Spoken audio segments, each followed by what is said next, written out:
Hello दोस्तों, मैं doctor Ashok Yadav, MBBS MD paediatrics, नवजात शिशु एवं बाल रोग विशेषज्ञ। दोस्तों, आज हम बात करेंगे बच्चों में बुखार के साथ झटके क्यों आते हैं। अगर आपके बच्चे को बुखार के साथ झटके आए हैं तो किन किन बातों का ध्यान रखना है। दोस्तों, 6 महीने से लेकर 6 साल के बच्चों में अगर बुखार तेजी से और तेज चढ़ता है 102 के ऊपर होता है तो उनमें झटके आने के चांस बढ़ जाते हैं, क्योंकि उनकी जो ब्रेन की मेच्योरिटी होती है वो पूरी तरह नहीं हुई होती है।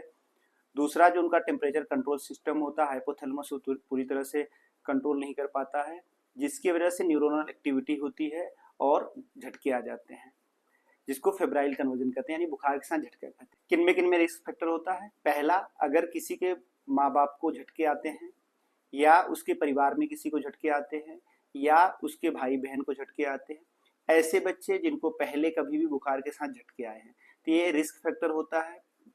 ऐसे बच्चे जिनको डेवलपमेंटल डिले होता है उनमें रिस्क फैक्टर होता है। अगर ऐसा कोई बच्चा है तो उनमें बुखार के साथ झटके आते हैं। तो आपको क्या ध्यान रखना है, हमेशा जब कभी तेजी से बुखार आए तो आपको हमेशा पैरासीटामॉल रखनी है और पैरासीटामॉल अपने पीडियाट्रिशियन से डोज पूछ कर देनी है।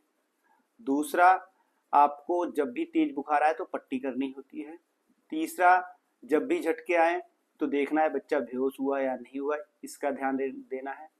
चौथी बात का ध्यान देना क्या होगी, 24 घंटे में एक बार झटके आए, एक बार से ज़्यादा झटके आए, कि उसके उसी आधार पे टिपिकल और एटिपिकल होते हैं, अलग दवाएं चलती हैं। जब भी बुखार आए तुरंत आप बुखार को उतारने को पट्टी करें, पैरासीटामॉल दें। एक दवा आती है जो अगर आपके बच्चे को पहले से झटके आ रखे हैं तो आपको रखनी होती है, तो वो प्रोफाइलेक्सिस मतलब कि झटके ना आए उसके लिए देनी होती है। हमेशा याद रखें, कभी भी जिन बच्चे को झटके आ चुके होते हैं बुखार के साथ उनमें ज़्यादा चांस रहते हैं, इसीलिए बुखार की दवा पैरासीटामॉल हमेशा घर में रखें। धन्यवाद। ये जानकारी दूसरे से शेयर करें।